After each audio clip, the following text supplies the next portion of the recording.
이제 토요일 날 우리 친구들을 가만 보니까 책 삼매경에 다들 빠져 있더라고요. 그러면서 각자 읽고 있는 책이 너무너무 재밌다면서 막 그 책을 막 칭찬하는 거예요.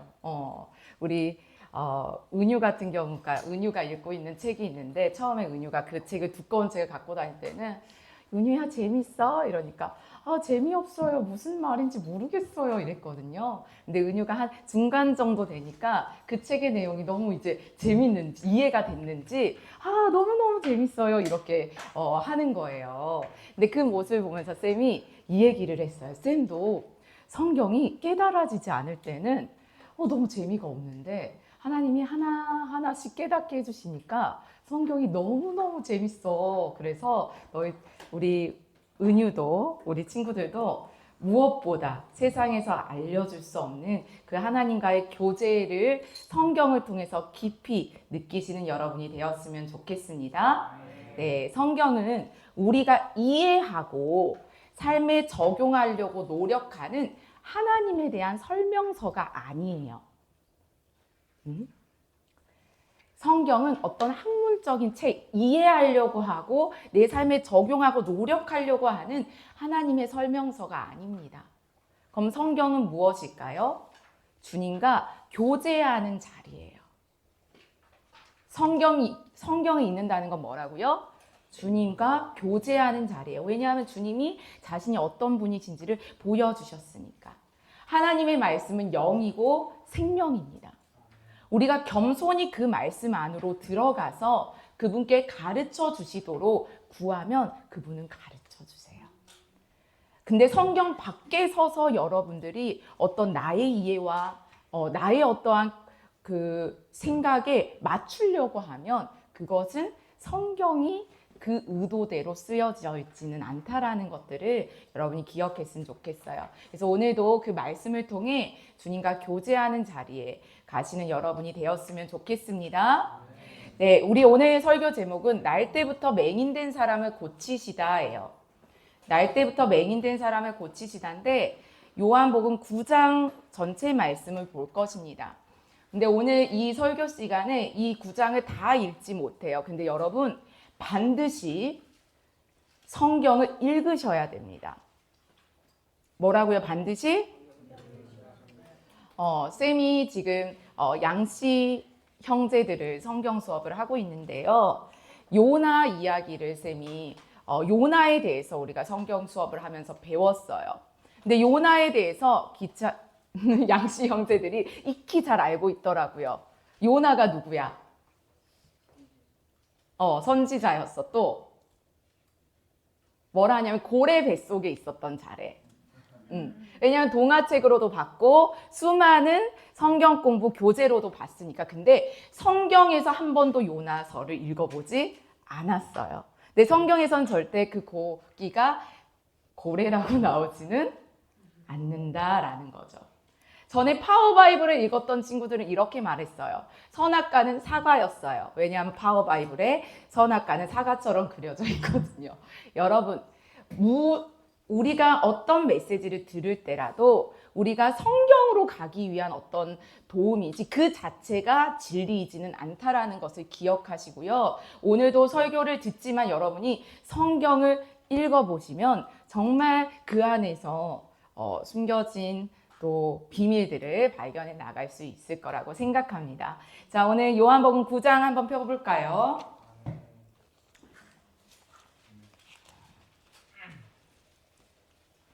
자, 요한복음 9장. 자, 한번 1절부터 4절까지, 1절부터 12절까지 먼저 읽겠습니다. 여러분 9장 다 읽으셔야 돼요. 자, 우리 이쪽이 그 홀수절, 이쪽이 짝수절 읽겠습니다. 자, 시작.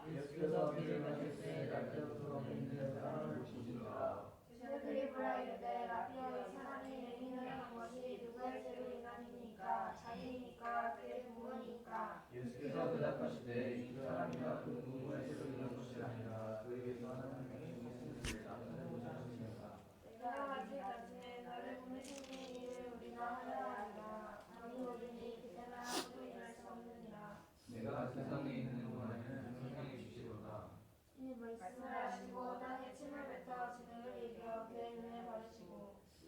예수라는 곳에 가서 씻으라 하시니 씻으라는 번역하면 물을 받았다는 뜻이라. 이에 가서 씻고 받는 눈으로 걸어가. 이웃 사람들과 전에 그가 거린 것을 보았던 사람들이 이르되 이는 앉아서 구걸하던 자가 아니냐. 어떤 사람이 그 사람이라 하면서 방금 말한 바와 비슷하다고 하매 자기 말은 내가 그가 아니. 그들이 이르되 그러면 내 눈이 어떻게 떠졌느냐.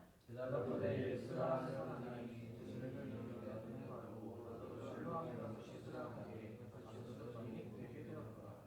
그들이 이르되 그가 어디 있느냐. 이르되 알지 못한다.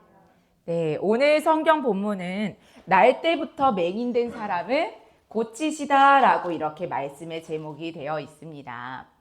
많은 사람들은 이 사건을 예수님께서 행하신 수많은 치유 중에 하나의 사건으로 기억을 합니다. 그러나 이 이야기는 단순히 치유 사건을 넘어서 예수님이 누구신가, 그분이 무슨 일을 행하셨는지 그 구원의 의미를 드러내는 말씀이에요. 오늘날 많은 기독교인들이, 그 많은 기독교인들에는 우리도 속해 있겠죠. 많은 기독교인들이 작은 예수님을 가지고 있어요. 예수님을 작게 생각하면 복음도 얇게 이해할 수밖에 없습니다. 자, 여러분들이 예수님을 크게 생각하는지 작게 생각하는지 스스로에게 물어보세요. 예수님이 어떤 일을 하셨습니까? 라고 묻는다면 여러분은 뭐라고 답하시겠습니까? 예수님은 어떤 일을 하셨습니까? 대부분의 기독교인들은 우리 죄를 위해서 십자가에 달려 돌아가셨지요 라고 대답합니다. 자, 이 말 틀려요? 맞아요? 맞아요. 그러나 그것만으로는 예수님을 너무 작게 불완전하게 이해하는 거예요. 마치 누군가가 송미 선교사님은 무엇을 하시나요? 이렇게 물었는데 이렇게 얘기하는 거지. 우리 세아가 송미 선교사님은 시험을 보면 채점해 주시고요. 때때로 좋은 말씀을 해주시고 혼내시기도 해요. 이렇게 얘기한다면 틀린 말은 아니지만 굉장히 송미 선교사님을 작게 표현하게 되는 것입니다. 이렇게 제한적으로만 예수님을 아는 것이 오늘날 많은 기독교인들의 문제입니다. 요한복음을 보면 사람들이 처음에는 예수님을 작게 왜곡되게 이해하다가 점차 그분의 온전한 모습을 깨닫게 되는 과정을 보여줍니다. 그래서 저번 시간에 사마리아 여인 이야기 기억나지요? 지난주에 사마리아 여인도 처음에는 예수님을 유대인이라고 불렀다가 이제 선생님, 선지자, 그리고 마침내 메시아라고 고백합니다. 그러나 이 역시도 예수님의 한 측면만 드러낸 것입니다. 요한복음 1장 29절에서는 세례 요한이 이렇게 말해요. 예수님을 보면서 보라, 세상 죄를 지고 가는 하나님의 어린 양이로다. 맞는 말이지만 중요한 고백이지만 이것 또한 예수님의 전체적인 모습을 다 담아내지는 못한다라는 거예요. 그래서 우리는 예수님을 단지 우리 죄를 위해서만 필요하신 분이라고 은연중에 그렇게 생각하고 있다라는 거예요. 오늘 본문에서도 맹인은 처음에 11절에 뭐라고 써져 있는지 보세요. 맹인이 예수님을 뭐라고 칭해요? 11절에. 어떤 사람? 예수라 하는 그 사람. 왜냐하면 그 맹인은 눈으로 봤어, 못 봤어? 그러니까 귀로만 들은 거야. 예수라고 하는 그 사람이 자기를 치유해 줬다는 거야. 그 다음에는 17절에 뭐라고 얘기해요? 그래서 사람들이 바리새인이 그럼 너는 그를 누구라 하느냐 하니까 17절에 그가 누구라 해요? 선지자라고 합니다. 이렇게 얘기해요. 근데 나중에는 이제 바리새인들한테 이제 쫓김을 받은 다음에 그 맹인이 있을 때 예수님이 찾아오세요. 근데 맹인은 그 예수님이 자기를 치료하신 분인 줄 알았어요? 몰랐어요? 몰랐지. 왜냐하면 눈이 감긴 상태에서 실로암 못에서 씻었는데 예수님은 없었으니까. 그 다음에 35절에 예수님이 너는 인자를 믿느냐 하니까 뭐라 그래요? 이제 36절에 믿습니다. 그러니까 결국에 인자라고 치네요. 그리고 38절에는 그 맹인이 뭐라고 얘기해요? 결국 주님이라고 고백합니다. 결국 그 맹인은 예수님께 경배를 드립니다. 그러나 여전히 이 맹인도요, 예수님의 완전한 모습을 다 본 것은 아니에요. 요한에게 있어서는 우리가 예수님의 완전한 모습을 아는 것이 너무나도 중요한 일이었어요. 그래서 요한이 복음서를 시작하면서 예수님을 단순히 선지자나 치유자로 소개하지 않습니다. 뭐라고 소개해요? 태초에 말씀이 계셨으니 그 말씀이 곧 하나님이시라. 그 다음에 그가 태초에 하나님과 함께 계셨고 만물이 그로 말미암아 되었으니 지은 것이 하나도 그가 없이는 된 것이 없느니라. 뭐라고 말해요? 하늘과 땅의 창조자라고 예수 그리스도를 이야기한다라는 거예요. 요한은 예수님을 통해 모든 것이 창조되었다는 사실을 드러냅니다. 그럼 여러분, 그 모든 것에는 누가 속해 있어요? 나예요. 나의 구원을 위한 분이 아니라 오늘도 내가 숨 쉴 수 있는 게 누구 덕분이라고요? 그분 덕분이라고요. 심지어 예수님을 핍박하던 그 자들도 예수님 때문에 지금 살아갈 수 있는 존재라는 거예요. 이 사실은 예수님을 단순히 작은 예수님이 아니라 우주와 역사의 주인이신 크신 예수님으로 바라보게 하는 선언이라는 거예요. 우리는 구원을 위해서만 예수님이 필요하다요. 맞아요. 구원에 예수님이 필요해요. 근데 여러분, 오늘도 우리가 생명을 가지는데 예수님은 필요한 존재라는 거예요. 요한복음 1장 그 말씀과 같이 예수님은 단지 세상을 구원하신 분이 아닙니다. 그분은 세상의 창조주이시기도 하고요. 우리는 창조가 성부, 성자, 성령을 통해서 이루어진 일임을 압니다. 근데 요한은 특별히 누구에 대해서 강조해요? 성부, 성자, 성령 중에 성자에 대해서 강조해요. 왜? 눈에 보이고 인간의 모습으로 보이니까 사람들이 그냥 구원을 위해 하나님이 잠깐 쓰신 분 정도로 우리가 생각한다는 거야. 이인자라고 생각한다는 거야. 근데 만물이 그로 말미암아 지은 바 되었으니 그가 없이는 된 것이 하나도 없느니라 라고 선포합니다.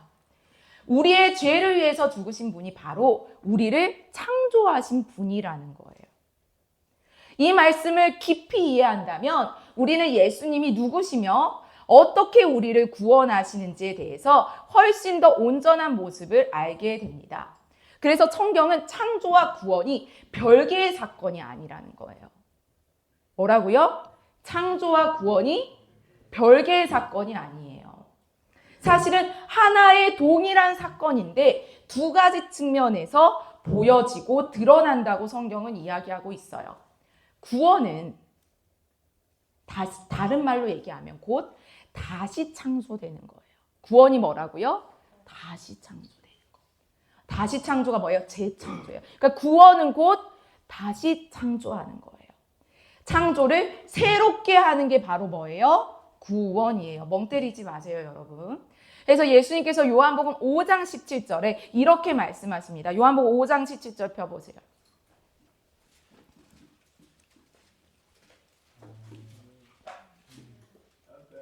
네, 5장 17절 시작.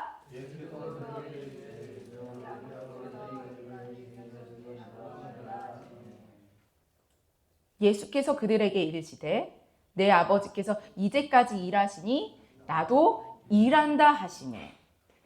여러분, 분명 예수님은 창조사역 때 다 일을 마치고 7일째 뭐 하셨다예요? 쉬셨다고 했는데 여전히 내 아버지께서 뭐 하신대요? 일하신대요. 여러분, 예수님께서 병자를 고치실 때 그건 단순한 기적이 아니었어요. 치유는요, 여러분, 표시예요. 치유는 뭐다고요? 표시 사인이에요. 그분이 창조의 일을 완성하기 위해 친히 인간이 되어 오셨다는 사인이에요. 그리고 그 창조의 완성은 결국 어디에서 이루어지냐면 십자가에서 이루어집니다. 그래서 요한은 예수님께서 십자가 위에서 마지막으로 뭐라고 해요? 십자가 위에서 다 이루셨다라고 말씀한 것을 기록하고 있어요. 그러니까 결국 창조의 완성이 어디서 이루어졌다고요? 십자가에서 이루어졌다고요. 그럼 무엇을 다 이룬 것일까? 단순히 예수님이 내 죄를 위해서 죽었으니까 내가 죽으면 천국에 갈 수 있다, 이 의미가 아니에요. 예수님은 창세기 1장 1절에서 시작하신 창조의 일을, 곧 나를 창조하는 일을 완성하기 위해 내 죄를 지시고 죽으신 거예요. 나를 뭐 하시기 위해서? 창조하시는 일을 뭐 하기 위해서? 완성하기 위해서. 우리는 이렇게 질문할 수 있어요. 하나님은 6째 날에 창조 마치시고 7째 날에 쉬셨는데 왜 예수님이 아직도 일한다고 말씀하시며 십자가 위에서 창조의 일을 마쳤다고 하시는 거예요? 예수님의 그 창조가 불완전하나요? 창세기의 창조는 불완전한 건가요?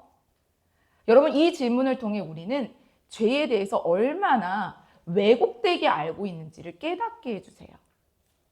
우리의 죄는 단지 열매 하나 먹은 게 아니에요.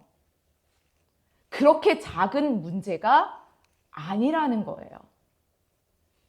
오늘 여러분이 뭐 규칙을 어겼다, 율법을 하나 어겼다, 이 정도의 문제가 아니라는 거예요. 대부분의 기독교인들에게 죄가 무엇입니까? 라고 물으면 여러분 뭐라고 얘기해요? 죄가 무엇이에요? 근데 여러분 하나님과 관계를 무너뜨리는 거라 하잖아요. 근데 하나님과 관계가 깨졌을 때 그렇게 슬퍼하시나요? 그것보다 거짓말했을 때 더 슬퍼할걸요? 하지 말라라는 그 계명을, 그 율법을 어겼을 때 슬퍼할걸요? 죄가 뭐라고 해요? 하나님의 계명을 어기는 거라고 하지 않아요. 로마서 5장 13절에는 뭐라 하냐면 죄가 율법이 있기 전에도 세상에 뭐가 있었대요? 죄가 있었다고 얘기해요. 율법이 있기 전에 뭐가 있었다고요? 죄가 있었다고요. 율법이 없었을 때는 죄를 죄로 여기지 않았다는 거예요. 죄는 율법이 주어지기 전에 이미 세상에 들어왔어요. 이것은 죄가 단순히 율법을 어기는 것보다 훨씬 더 깊은 차원이라는 것을 보여줍니다. 근데 많은 성도들이 이걸 이렇게 단순화해요. 하나님이 율법을 주셨어요. 근데 인간이 율법을 어겼어요. 그래서 하나님은 그 불순종에 대해서 벌을 주셔야 했어요. 그래서 하나님의 아들을 보내셔서 우리 대신 벌을 받게 하셨어요. 이렇게 얘기하면 뭐야? 율법을 굉장히 큰 걸로 만들고요. 예수님은 어때요? 아주 작게 만들어요. 그러니까 이런 말이 나오는 거야. 여러분들이 흔히 고민하는 게 뭐야? 죄를 주시지 말든지. 본인이 죄 주시고 뭐 병 주고 약 주는 건가? 마치 율법이 너무 강력해서 하나님의 아들이신 예수님조차 그 요구를 충족시키기 위해 죽으셨다는 식으로 생각하는 거예요. 그러나 로마서 4장, 5장에는 분명히 말합니다. 죄는요, 율법을 어겨서 생기는 것이 아닙니다. 정확하게 여러분 알고 가셔야 돼요. 죄는요, 율법을 어겨서 생기는 게 아니에요. 왜? 율법이 있기 전에 죄가 있었으니까요. 그럼 율법은 뭐냐? 율법은 죄가 무엇인지 정의해 주는 게 아니라 이미 세상에 존재하는 죄를 드러내기 위해 주어진 거예요. 율법은 이미 세상에 존재하는 죄를 드러내기 위해 주어진 것입니다. 율법은 죄가 숨어버리지 못하도록 막는 역할을 해요. 드러내요. 따라서 죄의 시작은 율법을 어기는 데서 시작됐을까요? 아니에요. 그럼 죄가 어디서 시작됐을까요? 여러분에게 초대 기독교 지도자의 이야기를 하려고 합니다.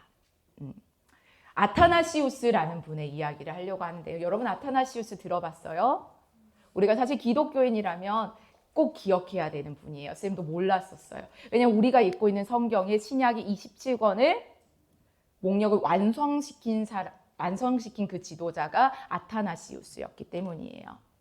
그냥 그 당시에는 뭐 이것도 하나님의 말씀이네 저것도 이렇게 했는데 지금 읽고 있는 27권의 신약 성경을 목록을 완성시켰던 분이세요.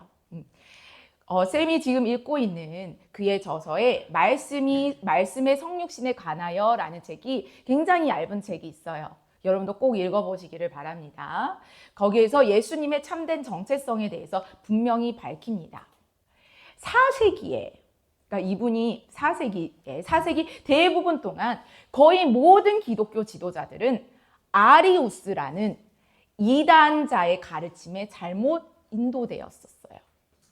아리우스는 어떻게 얘기했냐면 예수님을 하나님이 만드신 첫 번째 피조물이라고, 그치만 가장 높은 피조물이라고 당시에 주장했었어요. 다시 말해서 예수님은 하나님에 의해 창조된 존재이고 그 예수님이 또 다른 우리와 같은 만물을 창조했다라고 그렇게 가르쳤습니다. 근데 아타나시우스는 이 거짓 가르침에 굴복하지 않았어요. 예수님은 피조물이 아니라 예수님은 그 자체가 완전한 하나님이시며 예수님을 통해 모든 것이 창조되었다고 강력히 주장했어요. 이로 인해서 4명의 서로 다른 로마 황제에게 5번이나 추방을 당했지만 끝까지 이 진리, 삼위일체의 진리를 지켰어요. 그래서 사람들은 오늘날에도 그를 아타나시우스 콘트라 문듬, 세상에 맞선 아타나시우스, 세상에 맞서서 진리를 수호한 아타나시우스라고 불렀습니다. 결국에 하나님의 은혜로 승리했고 니케아 신경은 오늘날 사도신경의 기초와 근간이 되는 니케아 신경이 지켜졌으며 교회가 다시 그 삼위일체를 지킴으로 회복되었습니다. 오늘날에도 우리는 여러 면에서 여전히 아리우스의 오류에 빠지곤 해요. 예수님을 완전한 하나님으로 고백하기보다는 죄가 없지만 하나님과 동등하지는 않은 작은 하나님으로 축소시키는 거예요. 우리가 말로는 저는 예수님을 하나님으로 믿어야 하지만 우리가 삶 속에서 그분을 의지하지 않는다면, 그저 우리의 죄를 위한 구원자로 생각한다면 우리도 동일한 아타나스의 교리를, 아리우스의 교리를 따르는 이단자일 수 있다는 거예요. 아타나시우스는 왜 구원이 반드시 아들의 생명을 통해서 이루어져야 되는지를 설명합니다. 아버지나 성령, 천사, 다른 어떤 피조물이 아니라 오직 아들의 생명이 드려져야 하는 이유를 밝히는 거예요. 아타나시우스는 우리가 에덴 동산으로 돌아가서 이런 질문을 던지라고 해요. 만약 아담과 하와가 죄를 짓지 않았으면 어떤 일이 일어났을까요? 그들은 영원히 살았을까요? 자, 여러분, 에덴 동산에 들어가서 질문해 보는 거야. 만약 아담과 하와가 죄를 짓지 않았으면 영원히 살았을까? 어때요? 여러분은 뭐라고 답할 거예요? 우리가 이렇게 봤죠. 아담과 하와가 죄를 지어가지고 내가 진짜. 그럼 아담과 하와가 죄를 짓지 않았다면 영원히 살았을까요?도 질문을 해보는 거야. 뭐라고 답하겠어요? 죄를 짓지 않았어. 아니, 아담과 하와만 있었잖아, 에덴 동산에.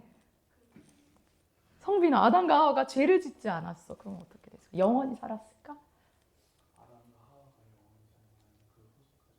그러니까 아담과 하와가, 뭐 그 후손도 누구든 죄를 짓지 않았다고.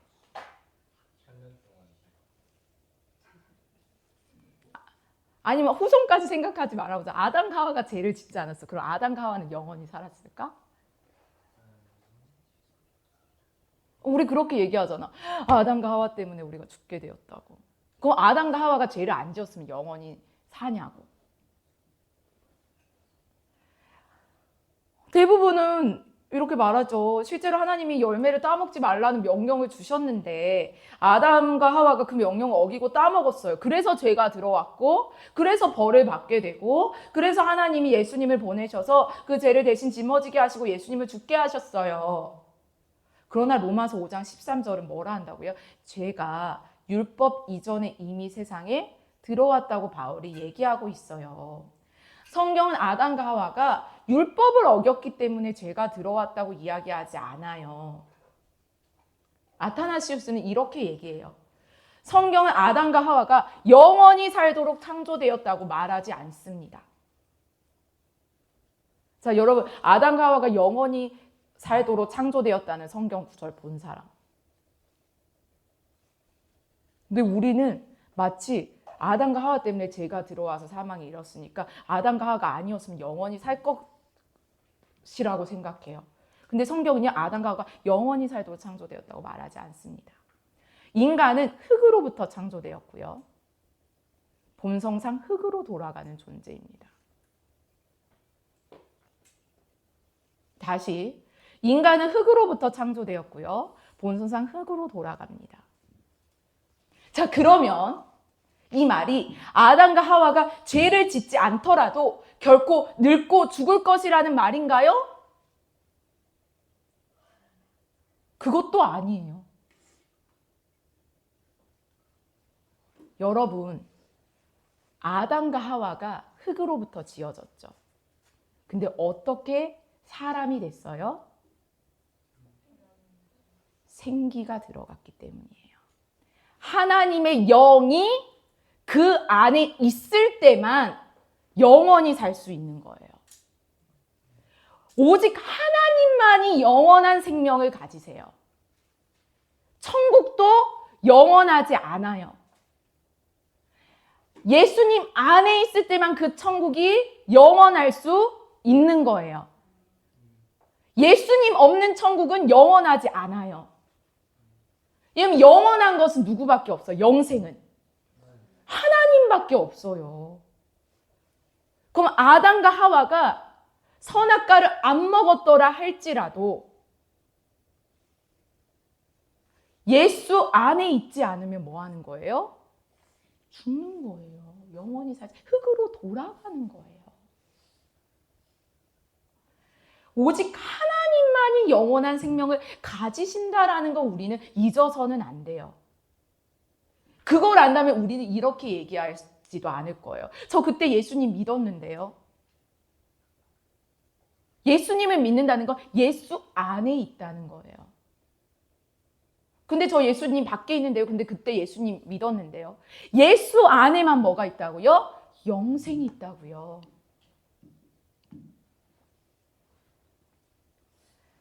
하나님은 인간을 창조하실 때 특별한 은혜를 주셨습니다. 다른 어떤 피조물, 심지어 천사에게도 주지 않은 선물, 천사도 영원하다고 나오지 않아요. 천사에게도 주지 않은 선물, 곧 하나님의 생명을 나누어 주시는 은혜를 인간에게 허락하셨어요. 하나님의 생명을 나누어 주는 일을. 그렇다면 인간은 어떻게 하나님의 생명을 나눌 수 있을까요? 어떻게? 우리를 창조하신 분을 통해서 그분의 말씀 안에 거할 때에 가능하다는 거예요. 태초에 말씀이 계셨다는 선언은 단순한 시작의 기록이 아니라 인간이 하나님의 말씀 안에, 그분 안에 거할 때에만 부패와 죽음이 그들에게 가까이 오지 못한다는 의미예요. 아타나시우스는 이것을 왕의 비유로 설명합니다. 왕이 어떤 도시에 거하는 동안 그 도시는 어때요? 왕이 지켜주기 때문에 안전합니다. 아무도 그 도시를 공격할 수 없어요. 마찬가지로 말씀이 아담과 하와 안에 거하는 한 그들에게 부패도 죽음도 가까이 올 수 없습니다. 그러나 뱀이요, 아담과 하와를 속였어요. 뭐라고요? 너희 자체 안에도 생명이 있어. 하나님 없이도 너희는 살 수 있어. 하나님 의존하지 않아도 살 수 있는 존재라고. 너희들 스스로 행동할 수 있고 여전히 죽지 않을 수 있어. 라고 유혹한 거예요. 결국 아담과 하와는 말씀 안에 거하지 않고 하나님의 말씀 안에 거하지 않고 스스로 생명을 가질 수 있다고 믿음으로써 하나님과 뭐가 된 거예요? 단절된 거예요. 그럼 아담과 하와가 그 상황에서 어떻게 했어야 했을까요? 아담과 하와가 어떻게 했어야 됐을까? 왜냐하면 아담과 하와가 범한 그 실수를 우리도 지금 하고 있잖아요. 스스로 할 수 있어. 내 머리로 다 이해할 수 있어. 납득될 수 있어. 내가 옳은 것을 선택할 수 있어. 내 스스로.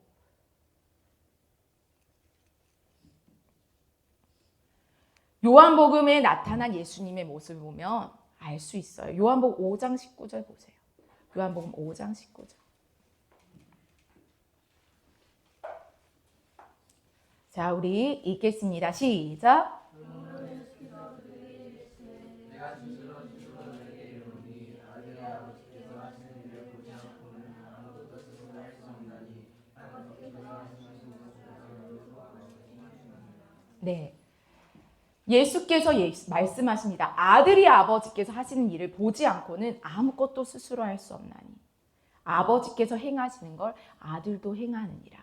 다른 말로 하면 하나님의 말씀 안에 거한다는 것은 단순히 이 행동이 율법을 어기는가 아닌가를 묻는 것이 아니에요. 말씀 안에 거한다는 것은 예수님께서 이것을 하라고 말씀하셨는가 하지 말라고 말씀하셨는가를 묻는 거예요. 여러분, 한 번 더 얘기할게요. 하나님의 말씀 안에 거한다는 것은 이 행동이 율법을 어기는가 어기지 않는가를 묻는 게 아니에요. 예수께서 이거를 하라고 하셨는가 하지 말라고 하셨는가를 묻는 거예요. 똑같지 않습니다. 앞에서 얘기했던 거는 율법의 행동이에요. 후자는 믿음의 행동입니다.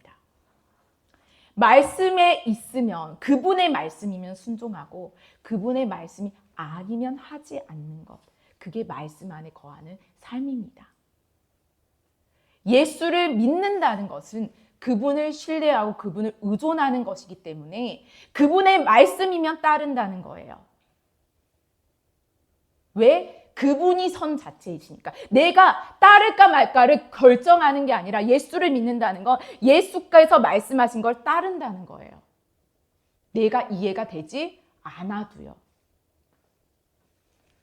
누군가는 이렇게 질문할 수 있어요. 그럼 결국 행함으로 구원받는 거 아니에요?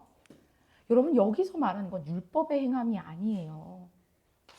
그리스도를 믿는다는 건 그분을 신뢰한다는 것이고 믿음의 행함을 한다는 것이에요. 그래서 성경은요, 믿음과 행함을 분리하지 않아요.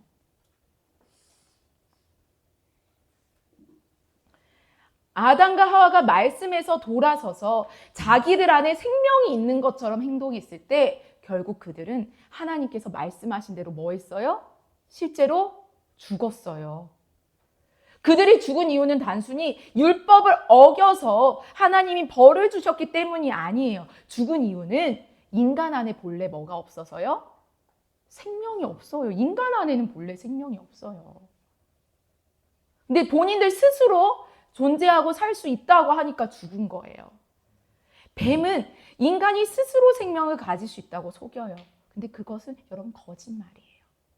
인간은 본성상 부패하고 흙으로 돌아가는 존재예요. 아담과 하와가 그분의 말씀 안에 거하는 것을 멈추자 그 순간부터 죽음이 그들을 지배하게 된 것입니다. 그럼 아타나시우스가 이런 질문을 또 던져요. 만약 아담과 하와가 회개했다면 어떻게 되었을까요? 하나님, 우리가 죄를 지었습니다. 다시 말씀 안에 거하며 당신의 생명을 나누고 싶습니다. 우리를 용서해 주시고 회복시켜 주세요. 라고 말씀할 수도 있잖아요. 그렇게 했으면 어땠을까요? 여러분, 말씀 안에 거하는 상태에서 죽음 안에 거하는 상태로 바뀌는 것은 즉각적이에요. 그러니까 내가 스스로 살 수 있다라고 결정하는 순간 바로 그 죽음은 들어와 버린다는 거예요. 즉각적으로요. 한 번 죽음이 들어오면 죽음은 결코 인간을 놓아주지 않습니다. 아담과 하와가 실제로 숨을 멈추고 흙으로 돌아가는 데는 시간이 걸렸죠. 그렇지만 죽음의 권세 아래에 들어가는 순간부터 이미 부패와 죽음은 시작이 되었다는 거예요. 단지 흙으로 돌아가는 데만 시간이 걸린 거지. 그래서 바로 안 죽었잖아요. 근데 이미 죽음에 사로잡히게 되었다는 거죠. 그래서 요한복음에서 예수님은 우리가 사용하는 것과는 다른 방식으로 죽음과 생명이라는 단어를 사용해요. 우리가 보기에는 걸어다니고 말하는 사람을 뭐라고 얘기해요? 살아있다 이렇게 얘기하죠. 근데 예수님은요, 말씀 안에 거하지 않은 사람들을 뭐라고 해요? 죽은 자라고 얘기해요. 그러니까 아담과 하와가 하나님의 말씀 안에 거하지 않는 순간 정령 죽는다 했는데 진짜 죽음으로 하나님은 보신 거예요. 죽은 자였던 거예요. 반대로 생명이란 뭘까요? 그분 안에 거하는 사람이 주어지는 거예요. 그래서 예수 안에서 죽은 사람들도 지금 살아있지 않고 움직이지 않지만 그분들도 살아있다 얘기하는 거예요. 그래서 나사로가 죽은 것을 슬퍼했지만 예수님은 뭐라 그래요? 아니야, 그는 자고 있어. 예수님이 보시는 생명과 죽음과 우리 인간의 보는 생명과 죽음은 다르다는 거예요.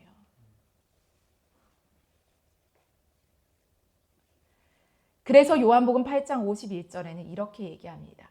진실로 진실로 너희에게 이르노니 사람이 내 말을 지키면, 그 말이 뭐야? 내 말에 거하면, 나만을 신뢰하면, 나만을 의존하면, 나를 믿으면 영원히 죽음을 보지 아니하리라. 이거를 우리는 이렇게 생각하면 안 돼. 뭐야, 율법을 지키라고? 이게 아니라고요. 그분만을 신뢰하고 그분의 말씀만을 따른다는 거예요. 아타나시우스는 이렇게 말합니다. 구원은 율법을 어겼으니 예수님이 대신 죽으셨다는 단순한 법적 해결이 아니에요. 문제는 훨씬 더 깊어요. 인간이 죽음에 삼켜졌다는 게 문제입니다. 창세기 1장 26절에서 28절을 보면 하나님께서는 인간에게 뭐 하게 했어요? 온 땅을 다스리게 했어요. 그렇기 때문에 그 다스리는 자, 인간이 죽음의 포로가 되니까 온 땅 역시 인간과 함께 죽음의 권세 아래 들어가게 된 거예요. 그러니까 이 땅의 피조물들도 영원히 살지 못하게 된 거예요. 이 말은 곧 하나님께서 보시기에 좋았다 했던 창조 세계가 본래의 창조 상태를 잃어버리고 창조되지 않은 상태, 곧 무, 여러분 무 뭐야? 한자 없을 무의 상태로 돌아가 버리게 되었다는 거예요. 하나님이 창조하신 이 몸이 이제 없어진 무의 존재로 가버리게 되었다는 거예요. 창조물이 부패하고 소멸되어서 아무것도 없는 상태로 흘러가고 있다는 거예요. 우리 예수님 가만히 계시지 않으시겠죠. 따라서 구원은 단순히 인간의 죄를 용서하는 차원이 아니라 죽음의 부패 속으로 들어간 인간과 온 창조 세계를 다시 생명으로 회복시키는 사건이 뭐예요? 구원이라는 거야. 단순히 인간의 죄를 용서하는 사건이 아니라 죽음과 부패 속으로 들어가는 인간과 온 창조 세계, 온 창조 세계를 다시 생명으로 회복시키는 사건이 구원입니다. 예수님은 단지 율법을 충족시키기 위해 죽은 것이 아니에요. 창조주로서 죽음에 삼켜진 인간과 이 세상을 다시 새롭게 창조하기 위해 죽으신 것이에요. 여러분 시편 102편 26절 읽겠습니다. 시편 102편 26절. 먼저 읽은 사람이 큰 소리로 얘기해 주세요. 빈 사람.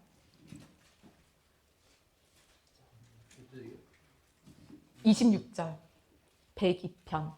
천지나 없어지거니와 주는 영존하시고 그것들은 다와 같이 날들이니 이것이 여러분 천지는 없어지고요. 주만 영존하신다고 나와요. 자, 고린도전서 7장 31절은 이렇게 얘기해요. 세상 물건을 쓰는 자들은 다 쓰지 못하는 자 같이 하라. 이 세상의 외형, 이 세상의 겉모습은 다 지나갑니다. 요한일서 2장 17절은 이렇게 말합니다. 이 세상도 그 정욕도 지나가대가 뭐예요? 무로 가고 있다는 거야. 소멸과 부패로. 오직 하나님의 뜻을 행하는 자는 영원히 거하느냐. 이 말이 뭐야? 하나님 말씀 안에 거하고 그분만을 의지하는 자. 그분 안에만 생명이 있음을 알고 그분 안에 속한 자만 영원히 거한다고 얘기해요. 하지만 예수님은 요한계시록 21장 5절에 얘기합니다. 요한계시록 21장 5절 펴보세요. 요한계시록 21장 5절. 아멘. 우리 은효가 큰 소리로 읽어주세요.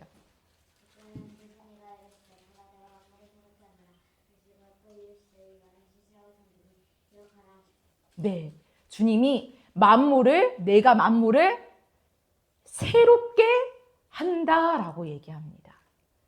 여러분, 그래서요, 구원은요, 곧 재창조예요. 구원은 뭐라고요? 재창조예요. 그러나 그리스도께서 새 창조를 이루실 때는 단순히 옛 창조를 버리시는 게 아니라 오히려 옛 창조를 새롭게 하심으로 새 창조를 이루십니다. 그렇다면 예수님은 어떻게 이 일을 이루십니까? 바로 우리 모두와 함께 죽음에 삼켜짐으로써 재창조를 이루십니다. 어떻게요? 우리 모두와 함께 죽음에 뭐함으로써? 삼켜짐으로써. 그래서 이 일을 위해 하나님의 말씀이 육신이 되셔야 했어요. 하나님은 본래 죽음을 경험하실 수 없는 분이세요. 왜? 영존하시는 분이라고 하잖아요. 하나님은 죽으실 수가 없는 분이세요. 그래서 예수님께서 인간의 형상을 취해야지만 죽음을 당하실 수 있었던 거예요. 성육신은 단순히 잠시 인간의 모습을 이룬 사건이 아니라, 입으신 사건이 아니라 예수님은 여전히 지금도 여러분 인간의 옷을 입고 있을까요? 없을까요?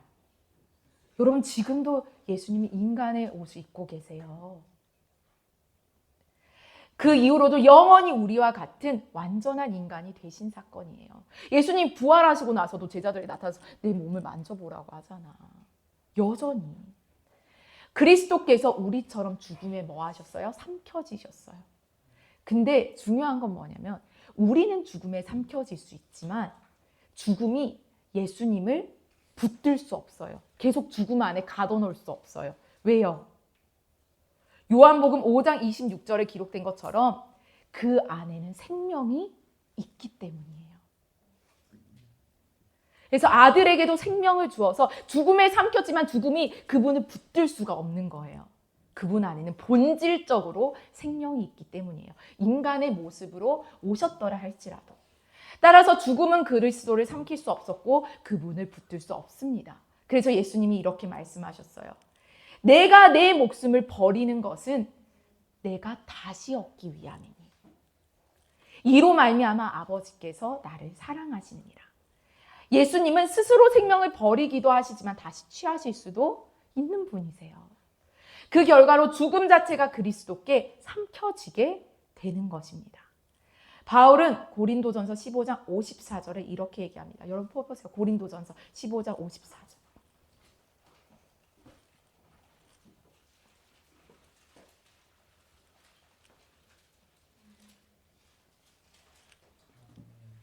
자, 한 목소리로 읽겠습니다. 시작.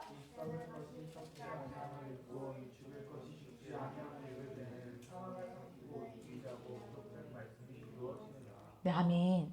십자가 위에서 창조주이신 그리스도께서 당신의 모든 창조물들을 당신 자신과 함께 무덤으로 가져가셨어요. 십자가 위에서 예수 그리스도께서 자기뿐만 아니라 자신의 모든 창조물과 함께 무덤으로 가셨어요. 그래서 죽음이 그리스도와 모든 것을 뭐 했어요? 삼켰어요. 그러나 죽음은 그리스도를 붙들 수 없었어요. 그래서 그리스도께서 부활하시면서 그 모든 창조물들을 새 생명으로 다시 가져오셨습니다. 새 창조 안에서 성령을 통해 인간의 생명은 그리스도의 생명과 영원히 연합하게 된 거예요. 아타나시우스는 바로 이것이 그리스도께서 오셔서 죽은 이유라고 설명합니다. 그분은 우리를 창조하신 분이시기 때문에 우리가 죄에 빠졌을 때도 우리를 버리지 않으셨어요. 창조주께서 곧 구속자가 되어 주셨습니다.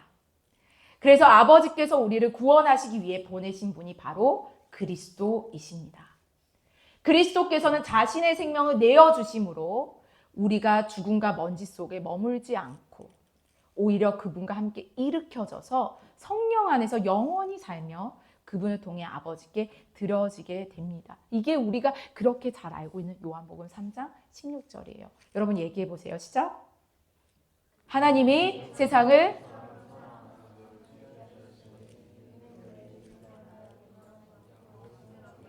네, 영어로 외운 사람 얘기해 보세요. 시작. For God so loved the world, he gave his only son, that whoever believes in him will not perish but have eternal life. 네.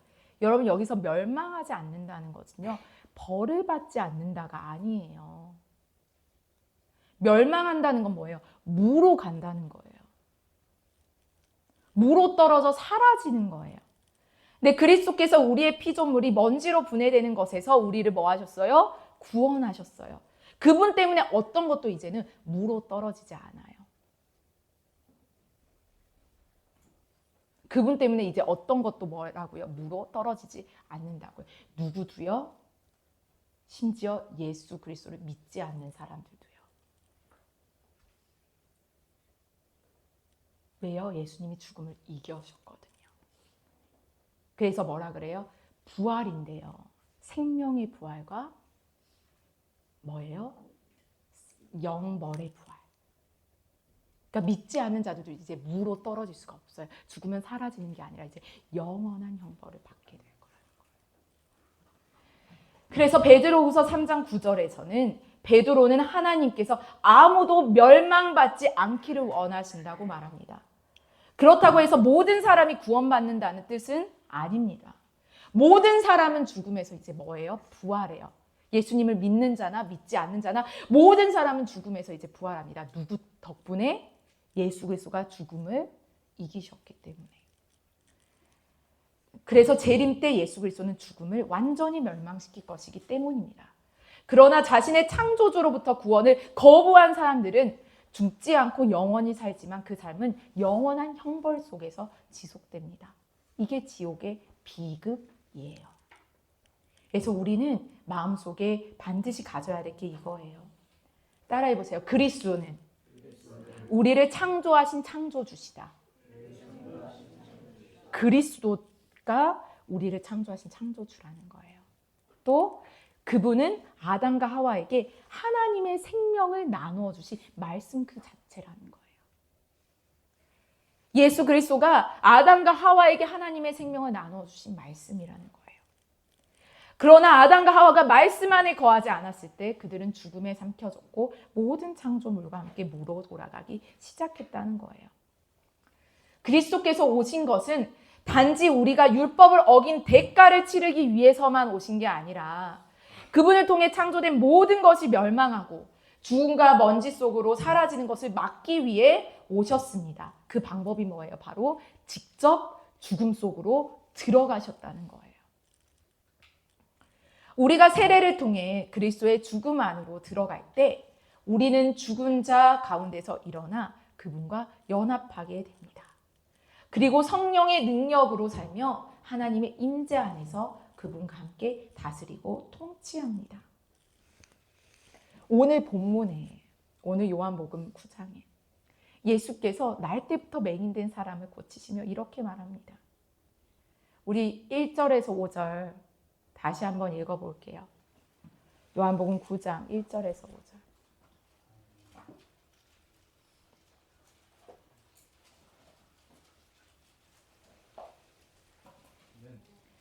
자, 같이 읽어보겠습니다. 시작. 예수께서 길을 가실 때에 날 때부터 맹인된 사람을 보신지라 제자들이 물어 이르되 랍비여 이 사람이 맹인으로 난 것이 누구의 죄로 인함이니까 자기니까 그의 부모니까 예수께서 대답하시되 이 사람이나 그 부모의 죄로 인한 것이 아니라 그에게서 하나님이 하시는 일을 나타내고자 하심이라. 때가 아직 낮음에 나를 보내신 이의 일을 우리가 하여야 하리라. 밤이 오리니 그때는 아무도 일할 수 없느니라. 내가 세상에 있는 동안에 세상의 빛이로다. 아멘. 예수님은 자신을 세상의 빛이라 하셨습니다. 이 말은 단순히 내가 세상의 유일한 희망이야 라는 의미가 아니라 요한복음 1장 4절에 요한이 기록한 바와 같이 예수님은 곧 창조와 구원의 빛이라는 거예요. 창조와 구원은 분리된 사건이 이제 뭐예요? 아니에요. 하나의 동일한 사건 속에서 두 가지 측면이에요. 예수님은 창조주로서 세상의 빛 가운데 두셨고 세상을 구속자로서 죽음 속에 들어가 다시 빛으로 세상을 새롭게 하셨습니다. 그 안에 생명이 있었으니 이 생명이 사람들의 빛이라. 그 안에 생명이 있었으니 이 생명은 사람들의 빛이라. 모든 빛은 모든 것을 창조하신 그리스도로부터 옵니다. 맹인이 그리스도께 나아간 것이 아니라 그리스도께서 맹인에게 오셨습니다. 예수님께 있어 죄와 고난은 하나님의 벌을 알리는 깃발이 아닙니다. 오히려 죄의 고난은 모든 사물이, 모든 것들이 무로 돌아간다는 탈창조, 창조에서 벗어난다는 것을 알리는 신호예요. 죄는요. 그러니까 다시 뭐야? 죄가 있다는, 죄와 고난은 뭐야? 그래서 탈창조로 가고 있기 때문에 생명으로 가야 되는 걸 알리는 신호예요. 그리스도께서는 창조주이시기 때문에 언제나 우리는 죄와 고난을 피하려고 하지만 그리스도께는 창조주이기 때문에 언제나 죄와 고난을 향해 나아갑니다. 그리고 그것을 외면하지 않으시고 그것을 본인이 받아들임으로써 재창조를 이루십니다. 말씀과 자비와 치유를 통해 자신을 내어주심으로 새로운 생명을 주십니다. 이것이 바로 제자들이나 오늘날 많은 기독교인들이 놓치고 있는 부분입니다. 현 세대는 하나님의 심판의 세대가 아닙니다. 현 세대는 하나님께서 인간의 죄와 고난에 대해서 그리스도 안에서 자비와 구원으로 반응하는 세대입니다. 무로 가고 있는 우리에게 다시 소망이 있다라는 걸, 생명이 예수 안에 있다라는 걸 알려주는 세대입니다. 그럼 여러분 반응해야 되는 세대입니다. 하나님이 그 아들을 세상에 보내신 것은 세상을 심판하려 하심이 아니요 그로 말미암아 세상이 구원을 받게 하려 하심이라. 분명히 말하자면 그리스도께서는 죄와 고통을 보실 때 심판과 정죄가 아니라 구원을 주시기 위해 오십니다. 이 구원은 단순히 기독교 가치를 따르거나 가르치라는 게 아니라 예수 그리스도의 말씀을 따르라고 얘기합니다. 그리스도 자신이 곧 구원의 길입니다. 그리스도께서는 자신을 내어주심으로 우리를 하나님의 나라로 인도합니다. 죄와 고통과 죽음에서 우리를 건져내어 그분 안에 거하게 하십니다. 이게 우리가 붙들어야 할 복음의 본질이고 붙들어야 할 진리입니다. 지금까지 많은 기독교인들은요, 이것을 천국 가기 위한 하나의 예수 그리스도를 수단으로 생각해 왔어요. 근데 천국도 영원하지 않다는 거예요. 예수 안에만 생명이 있다는 거예요. 9장 6절 말씀 읽겠습니다. 시작. 이 말씀을 하시고 바닥에 짐을 뱉어 진흙을 이겨 그의 눈을 떠나시고. 예수님께서 당신의 창조주이심을 드러내시기 위해서 분명하게 행동하십니다. 아담을 창조하실 때 흙으로 빚으시고 당신의 숨을 불어넣은 것처럼 여기서도 예수님은 흙 가운데, 진흙 가운데 뭐예요? 당신의 생명인 침을 흙과 섞여서 맹인의 눈을 만지십니다. 이는 곧 예수님께서 창조를 완성하시고 동시에 새롭게 하신다는 걸 보여줍니다. 왜냐하면 태어날 때부터 맹인은 뭐예요? 저주받은 자였기 때문에요. 세상에 비치신 그리스도께서는 빛을 잃은 자에게 자신의 빛을 주십니다. 예수님은 문자 그대로 제자들을 지금 만들고 계셔요. 다시 만들고 계셔요. 새롭게 만들고 계세요. 죄와 죽음으로 인해 먼지로 흩어지는 인간을 다시 빚어내시고 재창조하심으로 제자로 세우십니다. 맹인이 시력을 얻은 방식은 단순히 치유가 아니라 재창조의 표징입니다. 그래서 우리는 성만찬 식탁에, 오늘도 성만찬을 할 거예요. 성만찬 식탁에 모입니다. 예수님은 우리를 다시 만드심으로써 구원하시고 우리에게 당신을 내어주심으로써 새 생명을 주십니다. 맹인의 눈을 열기 위해 흙과 침을 사용하신 것처럼 오늘날 성만찬에서도 예수님은 자신의 살과 피를 주시며 우리를 다시 빚어가십니다. 그분은 우리가 멸망하지 않도록 우리를 재창조하시며 영원한 생명으로 인도하십니다. 여러분 32절 읽어보세요. 그리고 마치겠습니다. 자, 시작.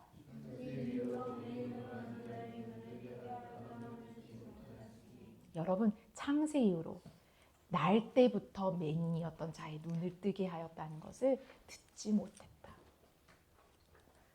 많은 사람들이 원래 시력이 있었다가 뭐 사고로 해서 시력을 뭐 찾기도 하지만 날 때부터 맹인된 자였던 자의 눈을 뜨게 하였다는 걸 듣지 못했다. 세상을 처음 창조하신 분이 세상이 멸망하지 않도록 구원하시기 위해 직접 창조물 안으로 들어오셨습니다. 우리의 죄와 고난은 하나님께서 내리신 형벌이나 심판이 아닙니다. 오히려 그것은 우리가 그리스도를 부르는 깃발, 신호입니다. 그리스도께 가라는, 그리스도께서 우리를 부르시는 깃발이고 신호입니다. 그러나 우리가 그분을 부르기 전에 이미 그리스도께서 먼저 우리에게 오셨습니다.